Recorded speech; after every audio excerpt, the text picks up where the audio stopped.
No one knocked on Mrs. DeLuca's door. Not anymore. The hallway leading to her room felt different. Too quiet. Too careful. Like even the walls had learned to hold their breath.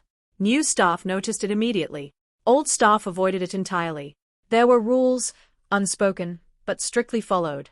Don't walk past her door alone. Don't respond if she calls your name. And whatever you do, don't go inside unless you're told to. Because Mrs. DeLuca wasn't just difficult. She was feared. Not in the way people feared her son, the powerful, untouchable man whose name opened doors and closed mouths. No, they feared her in a different way. Unpredictable. Explosive. Unreadable. One moment, she would sit in perfect silence, posture straight, hands folded like royalty frozen in time. The next, a scream would rip through the house. Sharp. Sudden. Chilling. Like she had seen something no one else could. 3 caregivers had quit in a single week. The first lasted 2 days. She came out pale, hands shaking, whispering. She looked at me like I wasn't real. The second didn't even finish her shift. A vase had been thrown, hard enough to shatter against the wall inches from her head. I'm not dying for a paycheck, she said, grabbing her bag before anyone could stop her. The third. She didn't say much. Just walked out slowly, eyes glassy, as if something inside her had quietly broken. Later, one of the guards muttered, Mrs. DeLuca doesn't attack people. He paused. She reacts to something we can't see. Even the boss kept his distance. He provided the best doctors, the best specialists, the most expensive treatments money could buy. But never time. Never presence. Never closeness. Because deep down, even he didn't understand her anymore. And what you don't understand is easy to avoid. So when the agency called to say they were sending someone new, the staff didn't bother learning her name. She won't last, one of the maids said flatly. They never do. But when she arrived, something shifted. She didn't rush. Didn't look intimidated by the towering gates, the silent guards, or the tension hanging in the air like a warning. She walked in with quiet confidence. Observant. Grounded. Her name was Alora. Dark-skinned. Graceful. Composed. But it wasn't her appearance that caught attention. It was her stillness. The kind that doesn't come from naivety, but from someone who has already faced something worse. First time, one of the guards asked, watching her sign in. Alora smiled faintly. No. He frowned. You've handled cases like this before. She met his eyes, not defensive, not proud. Just honest. I've handled pain before. That answer lingered longer than expected. As she walked down the hallway toward the forbidden door, the house seemed to tighten around her. Every step echoed. Every breath felt louder. Somewhere in the distance, a faint sound.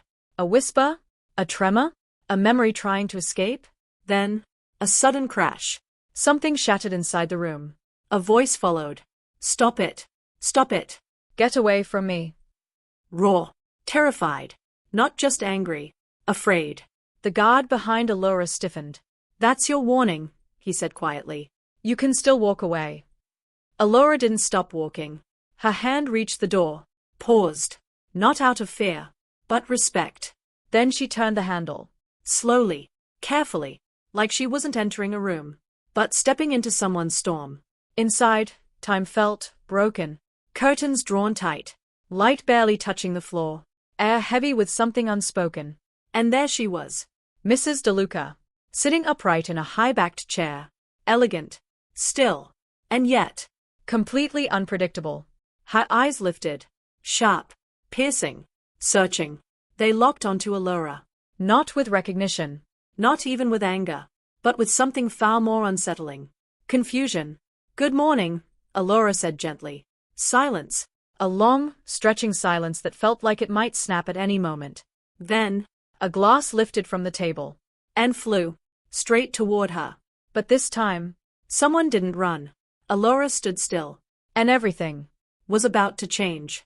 The glass didn't just fly. It cut through the air. Fast. Sharp. Intentional. It shattered against the wall behind Alora, fragments scattering across the floor like a warning written in pieces. No one moved. The guards outside stiffened, already expecting the sound that always followed. Footsteps running away. A door slamming. Another failure. But instead, silence. Alora didn't flinch. Not when the glass flew. Not when it broke. Not even when Mrs. DeLuca's breathing turned heavy and uneven, like a storm building behind her ribs. She simply stood there, still, watching, listening, not to the noise, but to the space between it. Get out. The voice came again, louder this time. But now Alora heard it clearly. It wasn't just anger. It was panic. Raw. Uncontrolled. Buried under years of being misunderstood. Mrs. DeLuca's hands trembled violently as she gripped the arms of her chair. Her eyes darted around the room, not focusing, not settling, like she was seeing something that didn't belong to the present. Don't come closer, she snapped. But the words didn't match her body. Her shoulders were tight, defensive. Her breathing, shallow. Her pupils, wide with fear. Alora took a slow breath. Anne stepped forward. Outside the door, one of the guards muttered under his breath. She's done. Another shook his head. No one gets past that part. Inside. Alora moved carefully, each step measured. Not hesitant. Not forceful. Just intentional. I'm not here to hurt you, she said softly. Mrs. DeLuca's head snapped toward her. Liar. Her hand shot out, grabbing the nearest object, a porcelain lamp. She raised it. For a second, time froze. The kind of moment where one choice changes everything. Throw it. Or don't. Alora didn't step back.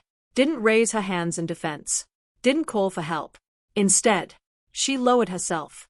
Slowly. Until she was no longer standing over Mrs. DeLuca, but kneeling. Eye level. Non-threatening. Present. That confused her. The lamp wavered slightly in Mrs. DeLuca's grip. Her breathing hitched. You, she whispered, voice trembling now. You're not supposed to be here. Alora's voice softened even more. Then why do you sound like you've been waiting for someone to stay? The room shifted. Something unseen, cracked. Mrs. DeLuca's expression twisted suddenly. Not into rage, but into terror. Don't let them take me, she said quickly, almost urgently. Please, don't let them take me again. Her voice broke. The lamp dropped from her hand. It hit the floor with a dull thud. And then, she lunged. Outside, the guards heard the sudden movement. One reached for the door handle. Wait, the other said sharply. Listen. Inside. Mrs. DeLuca collided with Alora. But it wasn't an attack. Not really. It was chaotic. Desperate. Uncontrolled. Like someone trying to escape something invisible. Her hands clutched at Alora's arms, her clothes, gripping tightly, almost painfully. Make it stop, she whispered. Make it stop, please. And this was the moment every other caregiver failed. The moment fear took over. The moment they pulled away. But Alora didn't. Instead, she reached out, wrapped her arms around Mrs. DeLuca, firm enough to ground her, gentle enough not to scare her. Outside, the guards froze completely. What is she doing? One whispered. Inside. Mrs. DeLuca struggled at first. Her body stiff, resistant, shaking. But Alora held her steady, one hand gently supporting her back, the other resting softly against her shoulder. Then, Alora began to hum. It was quiet, low, almost too soft to notice at first. But steady, intentional. A rhythm that didn't demand attention. It earned it. Mrs. DeLuca's movements slowed. Not immediately, not magically, but gradually, like waves settling after a storm. Her grip loosened. Her breathing, still uneven, began to follow the rhythm of the sound. Inhale. Exhale. Inhale. Exhale. Her head dropped slightly against Alora's shoulder. And then, a whisper, so soft, it almost disappeared into the silence. Mama. Alora didn't react outwardly, but her eyes flickered. Just for a second. Because now she understood. This wasn't aggression. This wasn't madness. This was memory. Outside, one of the guards stepped back slowly. Did you hear that? The other nodded, eyes wide. Yeah. Inside, for the first time in months, Mrs. DeLuca was still. Not forced. Not restrained. But calm. And in that quiet moment, Alora realized something no one else had. This woman wasn't dangerous. She was trapped. And somehow, without force, without fear, without authority, Alora had just stepped inside the prison with her. At first, no one believed what they were seeing. Not the guards. Not the staff. Not even the man watching from the shadowed end of the hallway. Because inside that room, the impossible was happening. Mrs. DeLuca was quiet. The same woman whose voice once shattered the stillness of the entire house now sat in silence. Not the heavy, suffocating silence of tension, but something softer, something fragile. Alora didn't move. She remained exactly where she was, seated beside her, one arm still gently around Mrs. DeLuca's shoulders. Not holding her down, not restraining her. Just there. Her humming continued, low, steady, almost like a heartbeat made into sound. A rhythm that asked for nothing, but gave safety. Mrs. DeLuca's fingers, which had once clawed and struck without warning, now lightly gripped the fabric of Alora's sleeve. Not to attack, but to anchor. Outside, one of the maids whispered, "Is she asleep?" A guard shook his head slowly. No. His voice dropped. "She's listening." Inside, Alora adjusted slightly, careful not to break the fragile calm. Her eyes studied Mrs. DeLuca, not as a patient, but as a person. Every tremor, every breath, every tiny shift in expression. And there it was. A pattern. Each time the humming softened, Mrs. DeLuca's fingers tightened. Each time the rhythm returned, her body relaxed. It wasn't random. It wasn't luck. It was connection. Alora leaned in slightly, her voice barely above a whisper. "You're safe." Mrs. DeLuca's lips parted, but no words came out. Only breath. Uneven, but trying. "You don't have to fight anymore," Alora continued gently. Another pause. Then, a small shake of the head. "No," Mrs. DeLuca murmured weakly. "If I stop, they'll come back." Her voice cracked under the weight of something unseen. Alora didn't correct her. Didn't argue. Didn't say that's not real. Because to her, it was. Instead, she asked softly, "Who?" The question lingered. For a moment, it seemed like Mrs. DeLuca might retreat again. Back into the storm, back into confusion. Her breathing quickened slightly. Her fingers tensed. The room held its breath. Then, "They wore white." The words slipped out like something long buried. "They said it was for my own good." Her voice trembled. "They said I was too emotional, too attached." Alora's expression didn't change, but something inside her clicked. This wasn't just memory. This was relived trauma. Not remembered. Re-experienced. Over and over again. "You're not there anymore," Alora whispered gently. But Mrs. DeLuca's eyes suddenly widened. And for a second, the calm almost shattered. "They are coming," she gasped, panic rising again. "Don't let them take him. Please, don't let them take my baby." Her body jerked forward. Her breathing turned sharp. The storm was returning. Outside, the guards shifted again. "Here it comes," one muttered. But inside, Alora didn't panic. Didn't pull away. Didn't call for help. She tightened her embrace slightly. Grounding. Present. Unmoving. And then, she changed the rhythm. The humming deepened. Slower now. More deliberate. Like she was guiding not just sound, but time itself. Her hand moved gently to Mrs. DeLuca's back. A slow, repetitive motion. Up, down, up, down. "Stay with me," Alora whispered. "Right here, not there." Mrs. DeLuca's breathing hitched. Fought.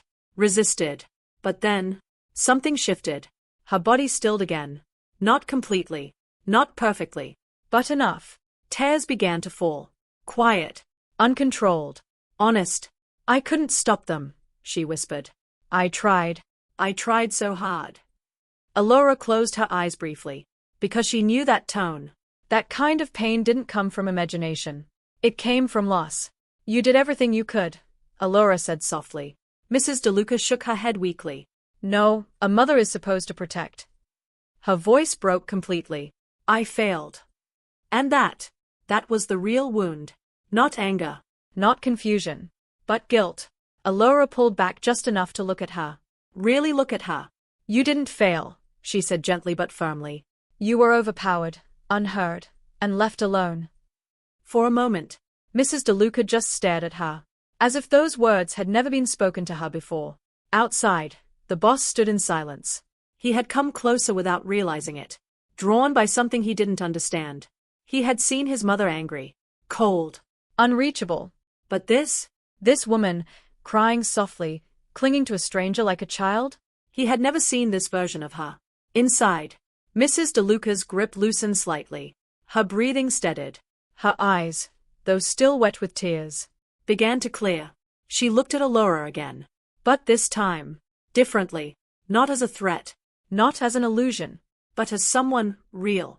You stayed, she whispered. Alora gave a small, warm nod. I told you I would. A long pause filled the room. But it wasn't heavy anymore. It was healing. Then came the moment no one expected. Mrs. DeLuca slowly rested her head against Alora's shoulder. Not out of fear, not out of confusion, but trust. Outside, one of the guards exhaled quietly. I've never seen her like this. The other nodded. Me neither. But the boss said nothing, because for the first time in years, he wasn't seeing a problem to fix. He was seeing a truth he had ignored. And inside that room, without force, without medicine, without fear, a woman everyone feared, had finally found peace, even if just for a moment, and Alora knew. This wasn't the end. It was the beginning of something much deeper. Something buried. Something painful. Something that would change everything they thought they knew. That night, the house didn't feel the same. No screaming.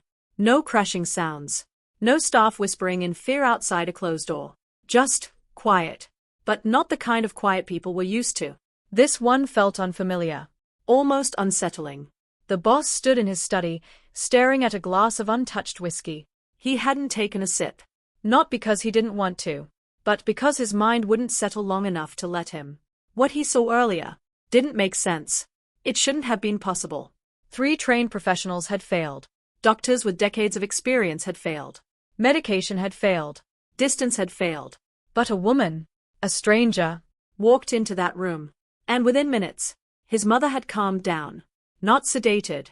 Not restrained. Calm. A soft knock broke his thoughts. He didn't turn. Come in. The door opened quietly. Alora stepped inside. Composed, as always. But now, there was something else in her eyes. Not just calm. Understanding. Sit, he said, gesturing to the chair across from him. She did. No hesitation. No intimidation. For a moment, neither of them spoke. The air between them wasn't hostile. But it wasn't comfortable either. It was filled with questions. Unasked. Unanswered. Finally, he turned. His gaze sharp, searching. What did you do to her? The question wasn't aggressive. But it wasn't gentle either. It carried weight. Suspicion. Desperation. Alora didn't rush to answer. She studied him for a brief second. Not judging. Just reading. I listened, she said simply. His jaw tightened. That's not an answer. It is, she replied calmly. Silence stretched again. This time, heavier.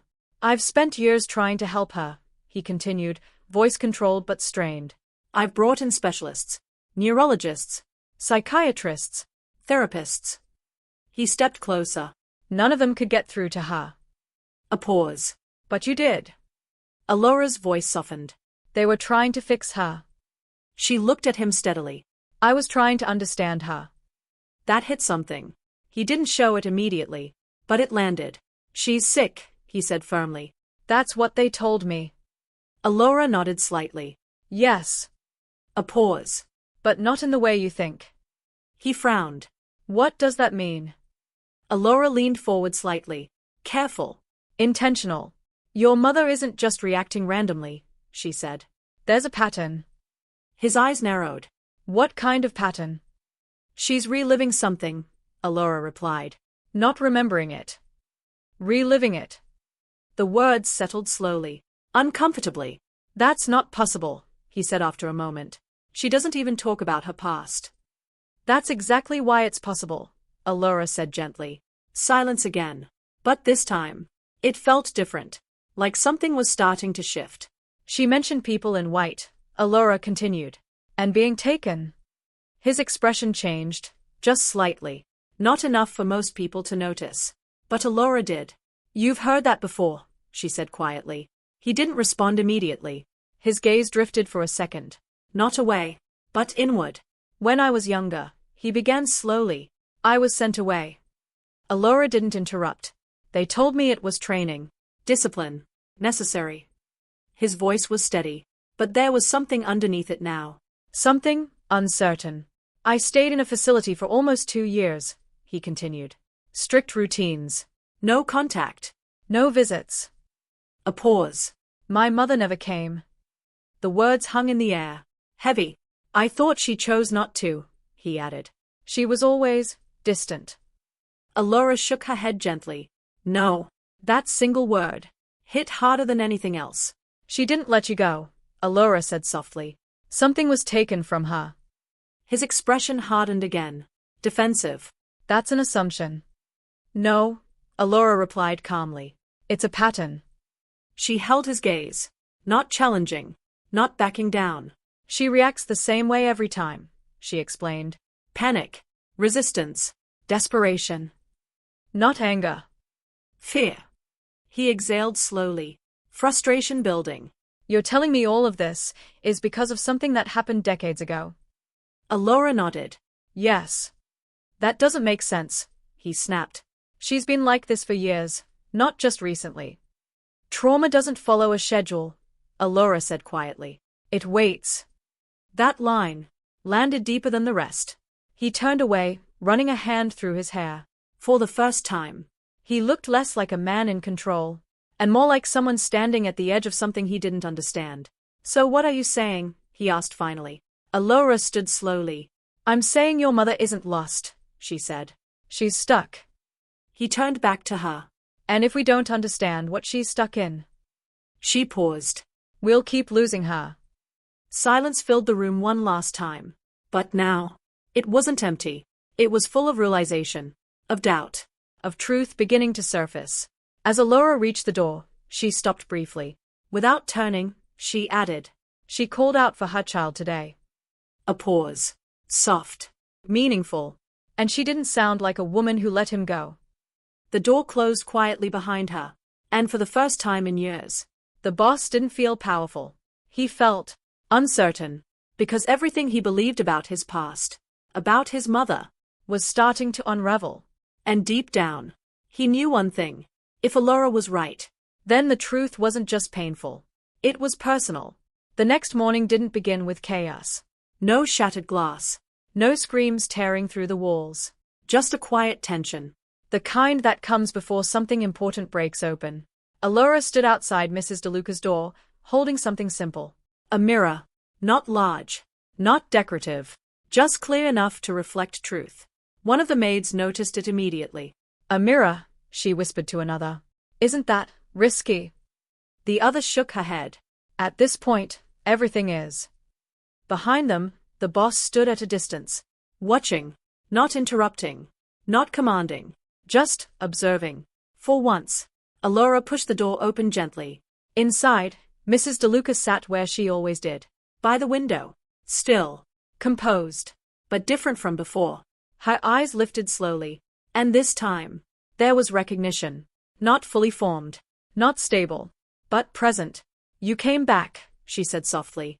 Allura smiled faintly. I told you I would. She stepped closer, moving with the same calm rhythm as before. No sudden movements. No pressure. Just presence. Mrs. DeLuca watched her carefully. Not with fear, but with caution.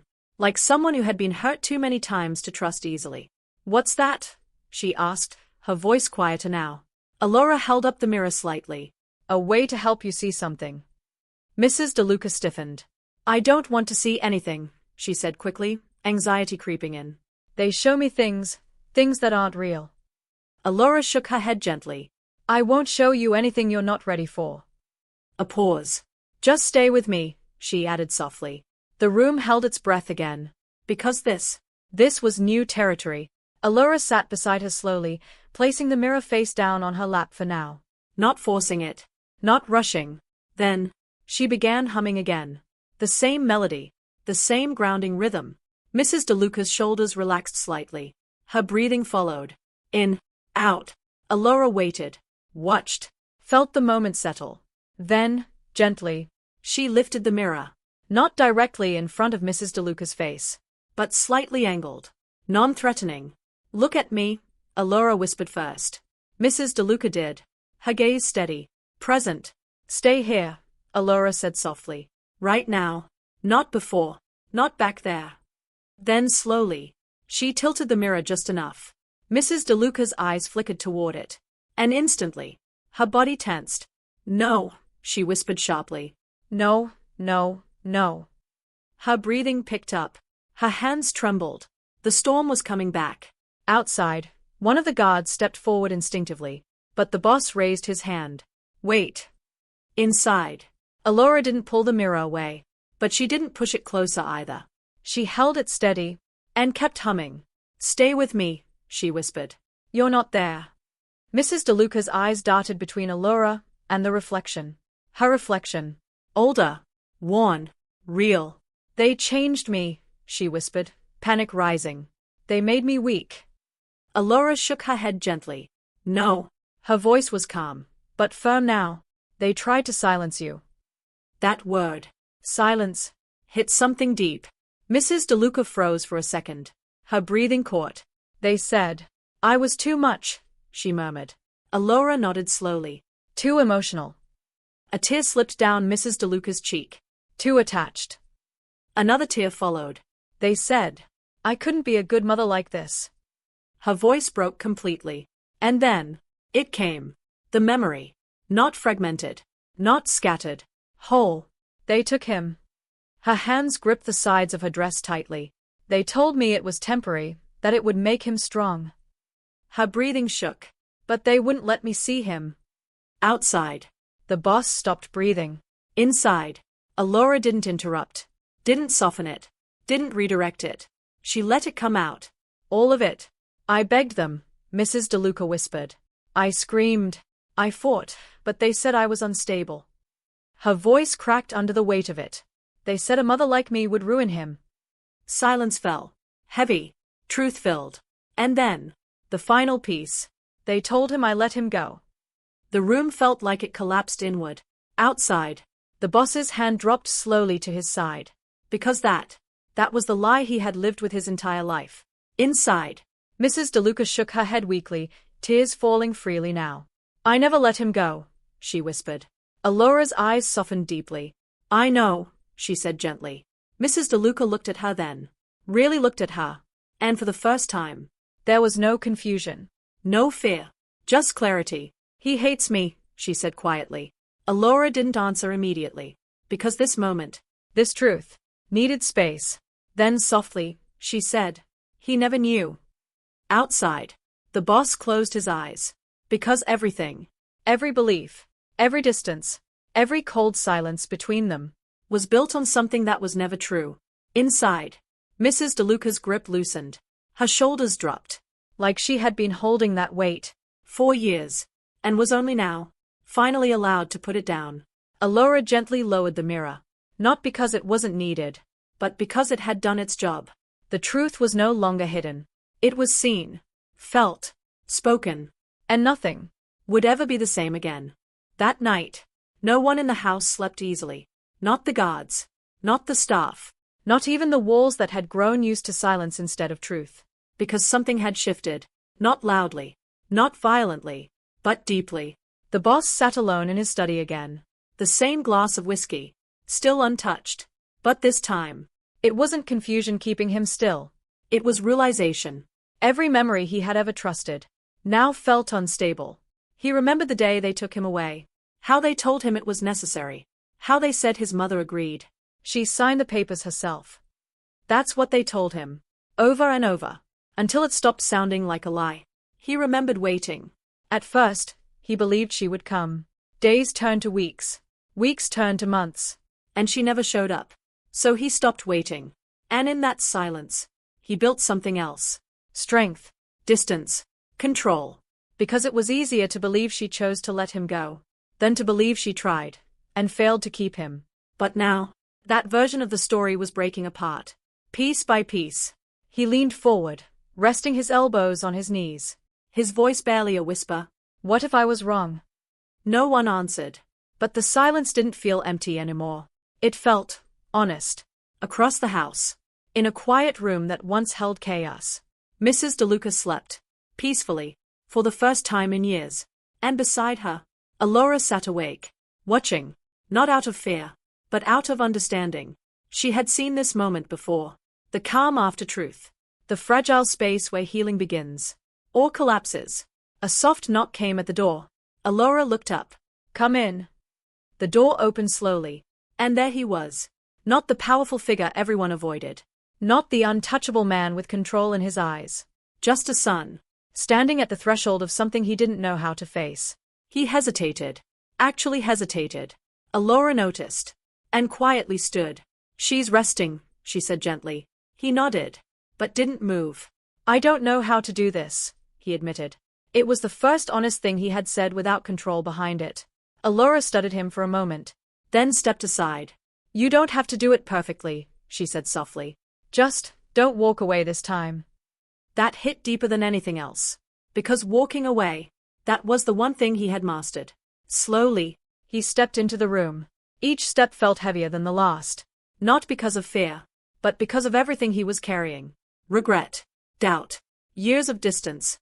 He stopped beside the bed. Looked down at her. She looked smaller. Softer. Nothing like the woman he had learned to avoid.